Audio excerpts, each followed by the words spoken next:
feeling like I'm academics. Can't ride This is no kind of interesting, right? So Chris Brown is actually filing a lawsuit, and I think this is actually a good thing, right? Now, I'm going to try to explain why he's filing a lawsuit, but I think we should overall start by addressing what seems to be becoming a trend.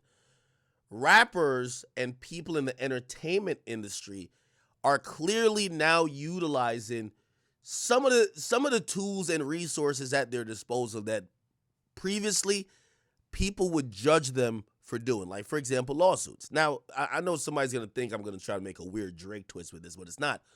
But we're seeing people really file these lawsuits. And I'm not going to lie, most of them kind of seem like, I don't know if they're going to win, but they kind of do have a point, right?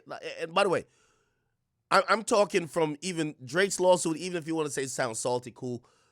But there is some claims that, maybe has some merit. Do I think he's going to win? I don't. Tekashi's suing, was it Planet Fitness or whatever? He's suing Planet Fitness or whatever, wherever he got beat up at. 6ix9ine lawsuit. Yeah, he's suing for $1 million the gym that he got beat up at, right? And now we have Chris Brown, who files a $500 million defamation lawsuit. And obviously the Tekashi lawsuit's a little bit different because he's just suing saying, yo, you guys didn't, it's a few things. You didn't provide adequate enough protection or prevent some people who weren't members of the gym from coming in the gym, and then they subsequently jumped me, right? Then supposedly you guys were slow with calling the cops and doing all these other stuff. And again, you know what I mean? I think we're kind of past that snitching like label era where I think people could kind of see like these lawsuits for what it is. Bro, these are money grabs, right? Like, there's nobody going to go to jail. And I actually don't think this is a bad idea. You should sue the goddamn gym. You get what I'm saying? Okay. But we got to move the 6ix9ine shit to the side because we got to talk about Chris Brown. And obviously the Chris Brown lawsuit is going to reflect slightly on Drake, right? Or not really on Drake, but there's some similarities there. Why? It's because of the word defamation, right? So let me give you off top. And by the way, do I sound good? Is my mic good? Is my mic good? Okay. If my mic is good. Yeah, you sound good. Okay, perfect. So let me, and by the way, eventually I'm going to have to go get this down, Julio. But, because I'm sober as fuck. So here's the thing with defamation, right? Usually we don't see high profile people, celebrities, file defamation suits because, number one, they're public figures, right? And the thing with defamation suits, because trust me, I've looked into and inquired about filing a couple lawsuits myself because I be seeing some people try to play with me too. But a defamation lawsuit, when you there's a few requirements that you have to think about when you're either going to pursue it, especially if you're a very popular musician. And I'll give you examples. Like, I hear people say all the time, why doesn't like Meg Thee Stallion sue Akademiks? I mean, now anybody can file a lawsuit, but many lawsuits are going to be deemed frivolous. I think even her lawsuit versus Milagro, I think that's a frivolous lawsuit as well. But I think they're trying to abuse the fact that they don't believe that she has enough resources to fight back. So that's essentially silencing them. You can't really get a defamation lawsuit if somebody said they don't like you, right? But if someone spreads a lie about you and that lie is deemed or is seen hurtful, so again, I'm trying to be concise, but I know I'm long-winded. In a defamation lawsuit, if someone says something that is untrue, that damages your brand, that is said maliciously to damage your brand, without any proof of said thing being true. Now, granted, if there's something that's true, it's really hard to get a defamation suit to be in your to go in your favor. Like, for example, if you're a killer and I get online saying you're a killer and you have a murder charge or you have a murder conviction, you suing me for defamation probably ain't gonna go nowhere. I'm just speaking, the truth, right? And again, even as long as I'm speaking the truth, usually there's no malicious intent. So you got to prove it's the shit that the person's saying true. is there some malicious intent? But the hardest thing usually to prove is the damages, right? And the damages for all of these things usually is hard to quantify because, for example, like, and I'll even use my example, right? People keep saying LeBron should sue you. Well, if LeBron sues me for defamation, right? Let's go over the requirements I just said. Is it true? Did I say it maliciously? Do I have some type of malicious whatever? And then the third thing is, what damage have I caused to LeBron and his brand or whatever, right? Now, granted, if LeBron had I think textbook defamation is like you say something that is not true, then the person loses the deal, right? Like say somebody looks at me and say, hey, weren't you accused that's talking about an accusation. You're a this, right? Like it's like saying to Drake, you're a pedophile, and then he loses a deal, say Sprite says, we're not working with you because people have this now negative image of you, whether it's true or not, being a pedophile. You could sue over that, right? So again, the damages are usually the hardest thing to prove. Why do I mention that? We're now seeing that these guys are such huge brands that it's easier to prove damages, especially in these particular cases, right? Like I think this Chris Brown case, I like this case over the Drake case because Chris Brown, he could tangibly show that he's lost money from people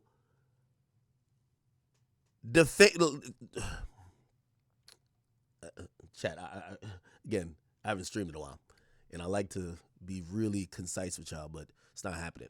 All right. So there was a documentary put out, right? So a production company, right, put out a documentary. A lot of people didn't hear about it, but it was a documentary that accused and was trying to do what they did to R. Kelly when they did Surviving R. Kelly. Keep in mind, I believe it came out after Diddy got arrested, and we all knew that what kind of preemptively jumped everything into motion with R. Kelly was that documentary. Once Diddy got, clipped, I think that was an attempt in the timing and the release of it to possibly have something like that happen to Chris Brown. I'm going to be honest with you. I think a lot of people these days, they either like Chris Brown or they've seen him go through so much trials and tribulation, and they know, number one, he's paid his debt to society. He got incarcerated. He admitted what he did wrong. He took accountability. Looks like he's made some effort to try to get better. And I don't think people, and I'm talking about just regular people, I don't think regular people just hold that against him, right? However, it is held against him, it appears, when we talk about opportunities. He's often talked about, they don't want him to perform at award shows. They don't want him to blah, blah, blah. They have taken him off certain shit. So they dropped this documentary, and this documentary clearly it didn't have any substance to it. That's another reason why I didn't go. It brought up certain people making accusations, but none of them really held any water. So it was just a bunch of people just saying, he did this, he did that, but there wasn't much really there. You get what I'm saying? Now, we could read through this a little bit, but essentially they were promoting that this nigga is like a goddamn abuser, right? Now, the reason why Chris Brown's filing this lawsuit, and the reason why I do like this lawsuit, is that this lawsuit is going to be going directly at the publishers of this documentary, because this documentary essentially put out a bunch of unproven facts and possible lies that definitely has, maybe not in the mind of people, affected Chris Brown's legacy, career, or whatever in terms of what a fan would think. But most likely, if there were companies that were finally getting past the 2009 incident, I believe it was 2009, where him and Rihanna got into it, this kind of brought it back up, and I'm pretty sure he lost out on opportunities business-wise, and I'm pretty sure that could be proven through whether emails with his agents, conversations, or business deals that were on the table that got removed. So that's why he's filing this $500 million defamation suit. Again, I'm comparing it slightly to the Drake thing because I think Drake would have a good case if two things, right?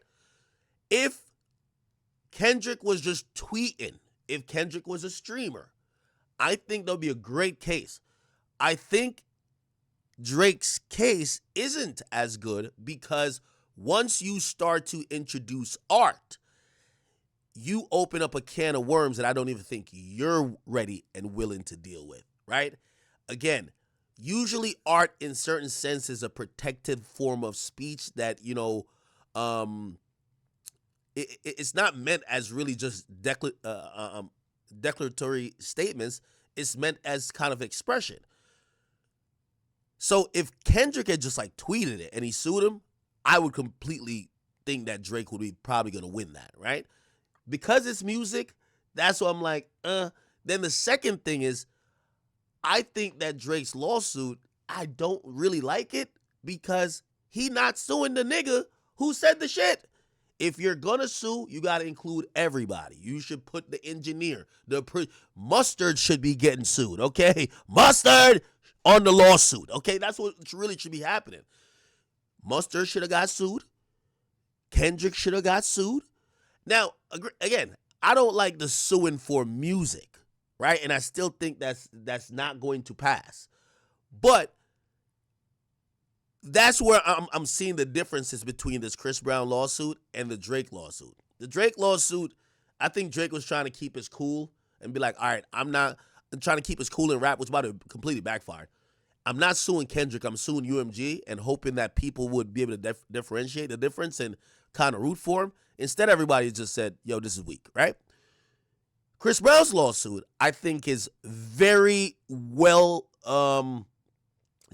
put together, and also the basis of his lawsuit covers all grounds. Hey, I'm going to sue the production company, okay? I'm going to sue Warner Brothers Discovery. I'm going to sue even Apple for having this being available and publicizing it and promoting it when these type of, as they call it, sensationalized, unfounded, and defamatory allegations ended up hurting his career. And again, where's the proof, right? Now, by the way, the next thing we're going to get into, and we're going to get into after this topic, is Diddy doing the same thing. So we're now seeing like these entertainers basically almost try to keep what they got going on, and they're filing lawsuits back, right? Now, the Diddy stuff I'm going to talk about because that kind of goes a little bit in a different lane. So let's stick with the Chris Brown stuff, okay? All right. So, again, the documentary or whatever, the docuseries or whatever it was, I think it was a documentary, right? Chris Brown, A History of Violence, right? So let's just read through this. And by the way, this is a Billboard article. So it said Chris Brown filed a lawsuit against Warner Brothers Discovery, alleging the media giant had defamed him with the 2024 ID Network documentary claiming that the R&B star had a long history of sexually abusing women, right? It was filed in Superior Court, and the complaint accuses Warner Brothers Discovery and Ample Entertainment, this is a production company, they were the production company behind this thing, of promoting and publishing false information in the pursuit of likes, clicks, downloads, and dollars to the detriment of the R&B star, all while knowing it was all full of lies, deception, and violating basic journalistic principles. They did so after being provided proof that their information was false, their storytelling, ooh, this is actually good. They did so after being provided proof that their information was false and their storytelling. Jane Doe had not only been discredited over and over, but was in fact a perpetrator of intimate partners' violence and aggressor herself, reads the lawsuit, which was filed by attorney. Okay. Mr. Brown has never been found guilty of any sex-related crime, but his documentary states in every available fashion that he's a serial rapist and a sexual abuser. The Jane Doe who made sexual assault accusations against Brown in the documentary, whom he identifies in the lawsuit, is also named as a defendant in his complaint, which alleges the woman completely disregarded the facts in the attempt for fame and fortune, all at the cost of Chris Brown and the reputation he has worked so diligently in redeeming over the last decade. The sensationalized, unfounded, defamatory allegations in the documentary have been discredited, dismissed by the courts, and outright fabricated. Now, this is going to be very interesting. I'm going to bring a few things into this because I like to have like an expansive discussion. So, here's the thing about certain allegations. Like the allegations of somebody being a criminal is a very serious allegation, right? Now, clearly, when you accuse someone of being a pedophile, of being a rapist, these things, especially a rapist, that actually holds the weight to where that is a crime, right? That's a crime in the first degree in every state. If you say that and this person has been either acquitted in a court of law or somehow been vindicated, by definition, you are defaming that person and you're probably engaged in some type of slander or libel. Okay? Now, here's an interesting case that we should look at to make this make sense, right? So, and by the way, we get it. The whole Me Too era thing, we get it. But you just coming out and just be like, yo, this nigga is a rapist. Okay? Now, granted, if you're a fan, nobody's going to sue a fan, right? But if you have a name, if you have something to lose, if you have a brand, this is a huge deal. So, my boy Trumpito, so I call Big 47. Shout out to my man. Trump actually won a defamation lawsuit. Actually was settled. Okay?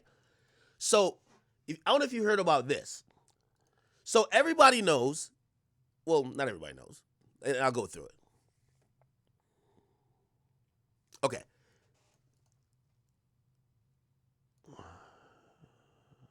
Here we go. No. It's ABC. It's ABC. Yeah. Okay.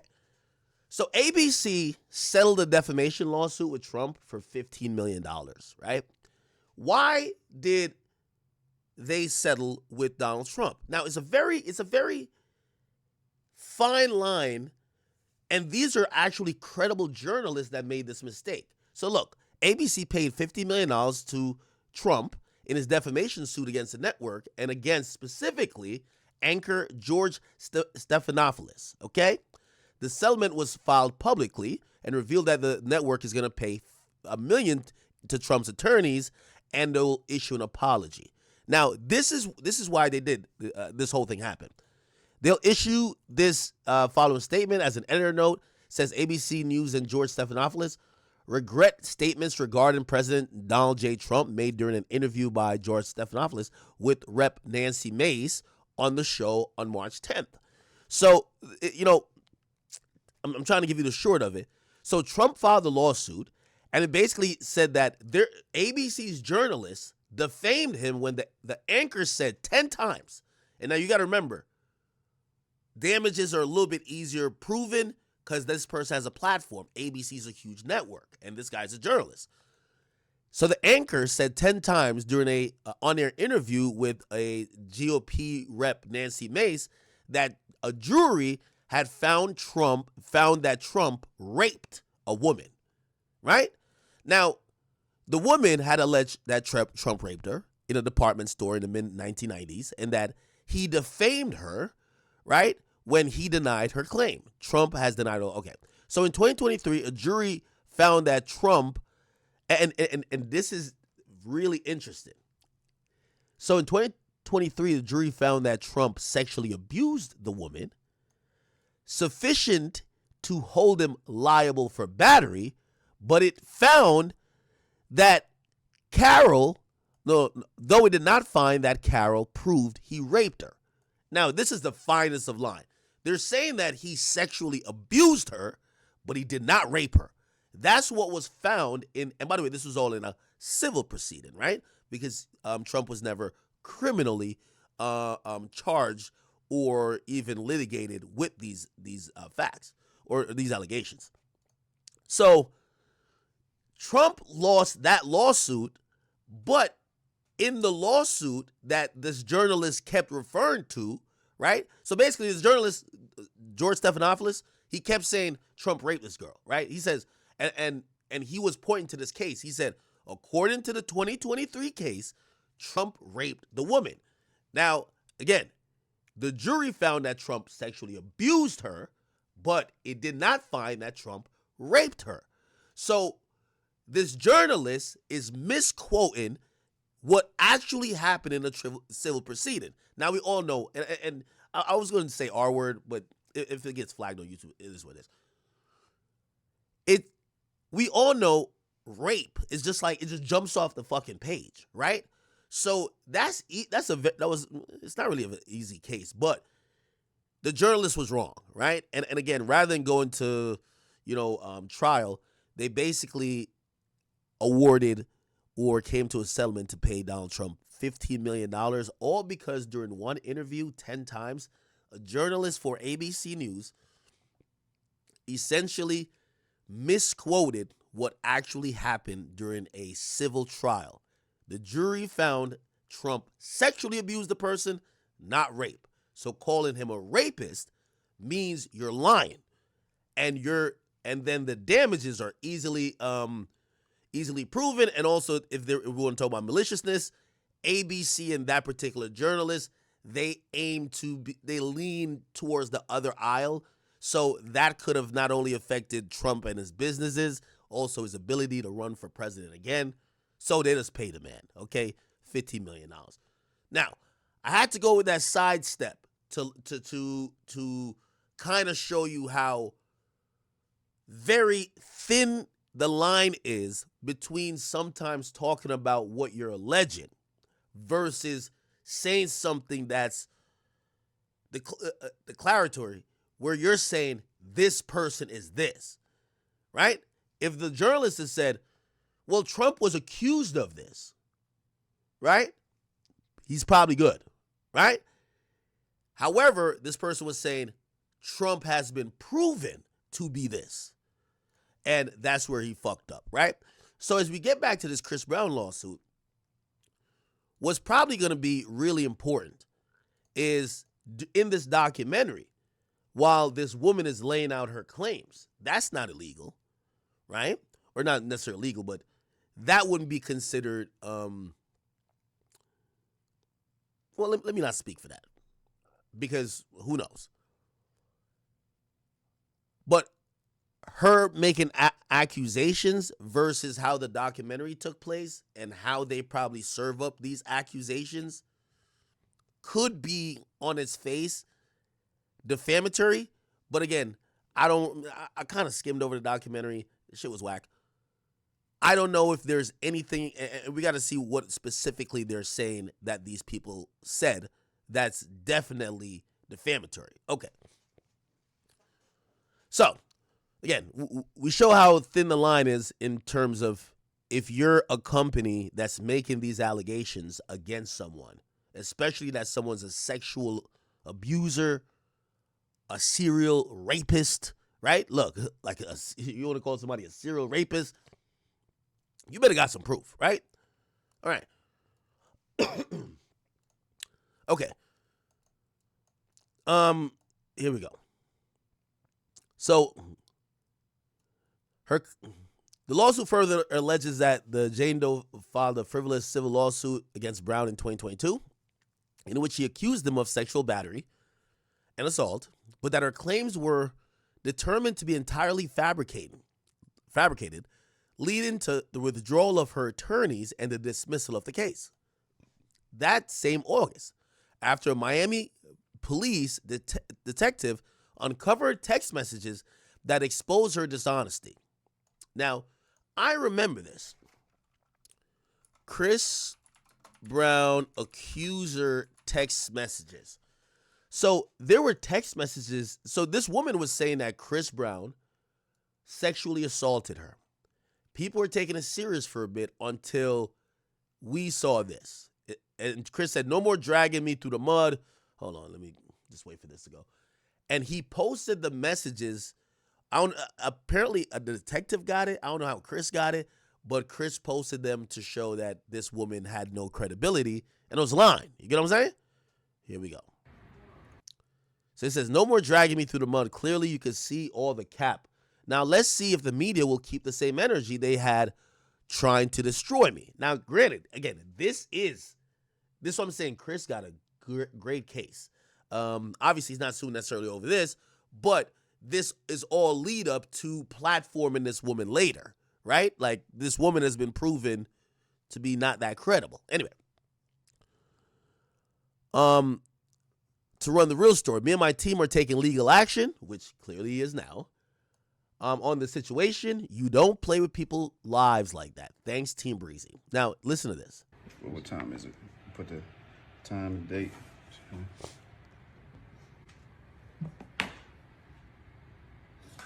you're giving me mixed signals. You're like reading my messages and stuff, and you haven't blocked me yet, so I'm guessing you don't hate me. I just want to see you again. I mean, just answer the phone and then you just hung up. Like, just let me know. Like, if you want me to leave you alone, I definitely will. But I really just want to.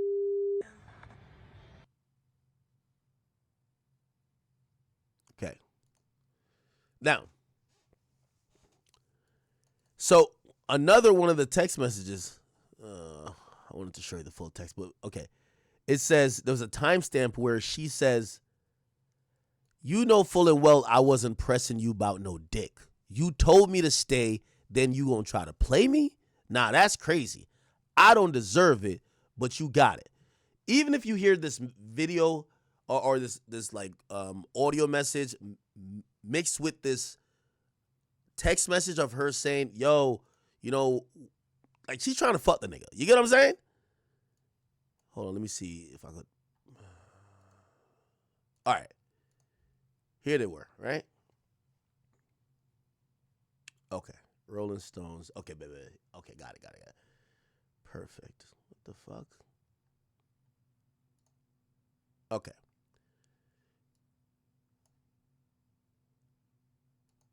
So I think this is her. I don't like talking on phones or shit like that. I'm just being proactive. Okay, I'll get one.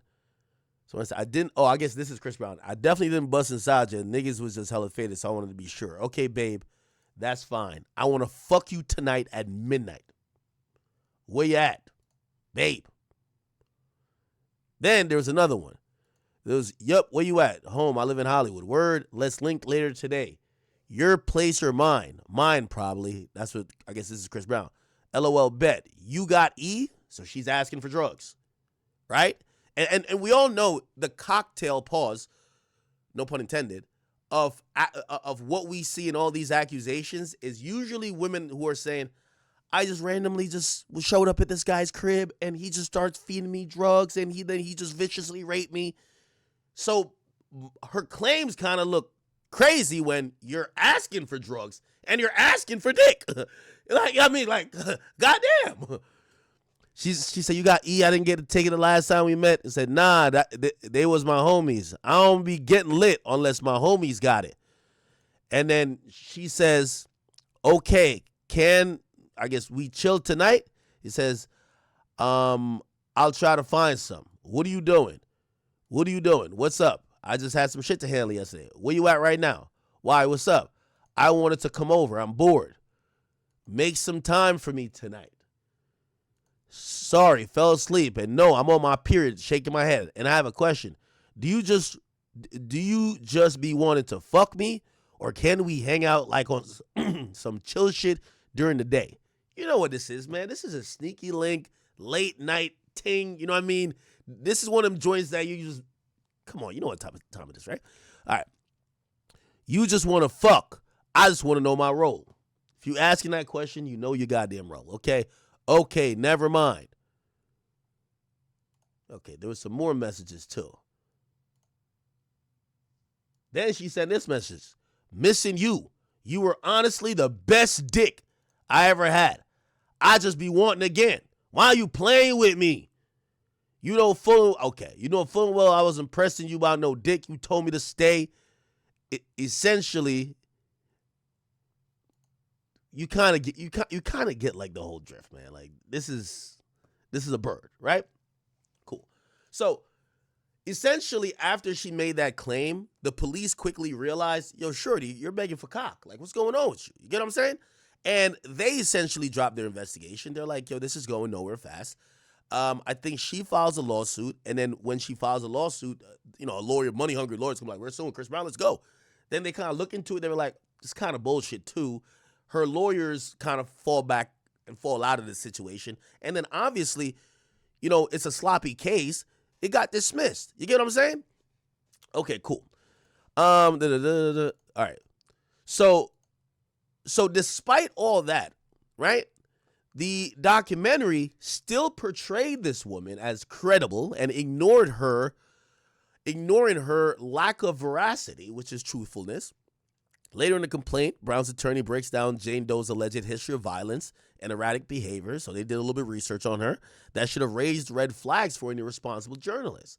The suit includes... So essentially, they're basically saying, yo, Warner Brothers, you guys, there was public information out there that this woman has lied on me, has not been truthful, and has made a erroneous claim that the police don't take serious, and even in a civil court they couldn't take serious. Yet you put her on a documentary to repeat these things, knowing that it would have all type of career harm and do irreparable damage to me, and you made millions off of it. And while you made millions, I lost millions. So now I'm suing you for $500 million. That's essentially what this is, right? And I think this is an amazing goddamn lawsuit because I think this might work, right? I think Warner Brothers might settle. The suit includes a copy of the alleged restraining order filed against Doe by an ex-boyfriend. Ooh, they did some homework on her. So the boyfriend, I guess her ex-boyfriend filed a restraining order on her, which kind of shows that this is a woman who probably, has been the actual violent person. At least more recent than Chris Brown. And it says after she physically assaulted him, threatened him with a knife, and engaged in online harassment. So this is going to be very important in kind of like showing that this woman has a particular pattern of either not telling the truth or engaging in activity that, yeah. These incidents detailed in court records and leading to her arrest. Ooh, she got arrested. All right. By LAPD were disregarded by the defendants, who instead framed her as a reliable source to bolster their sensationalized portrayal instead of the physical aggressor in a romantic relationship. Key to the lawsuit is the accusation that the companies behind the documentary moved forward with its release even though they allegedly knew it contained false claims and violated journalist professional standards, claimed Chris Brown's lawyer. Several individuals who appear to be talking heads in the documentary are also named in the lawsuit. See, that's also, I should pull up the lawsuit. Fuck. It would take me like about 5 minutes for me to do. That's another thing, too. I do want to put this out there to a lot of creators, right? Because, by the way, they reached out to me, for example, Law and Crimes, they're doing documentary. TMZ, they're doing documentaries. They come out on Peacock, Tubi, all these type of things. And they're competing in that documentary market that go up on like some of these apps. And they always ask me, yo, do you want to be in the Meg Thee Stallion, Tory Lanez? And I say, no, I don't want to be in it. You get what I'm saying? And the reason why I don't is because even though I'm a person who I give my opinion a lot of times when you're in a documentary, there's a overall theme and agenda, right? Like, for example, if you could be an R. Kelly supporter. If you're in a documentary called Surviving R. Kelly, everything you say is being framed as R. Kelly's a monster. Not saying he is or he isn't. Similarly, that's why I was confused when I seen Diddy's lawyer in the TMZ documentary, right? And that was called The Downfall of Diddy. Like, I wouldn't want my lawyer representing me to be in a documentary that is being framed as my downfall, right? If anything, I would want my lawyer to be involved in a documentary that was being made about me that would be called, Yeah, the framing of Akademiks, the lies against Akademiks, not the downfall of Akademiks. I don't want my lawyer like 10 feet away, 10 feet from that motherfucking documentary. Why the hell is my lawyer going to be in the downfall of whatever? He should be in the goddamn these are the lies against this nigga. Okay, all right. So, bet. So some of those people have also been sued, right? And I would imagine that, you know, I think it's still going to be a weak case. It's going to be a weak case against them, strong against like the production company and probably the publisher.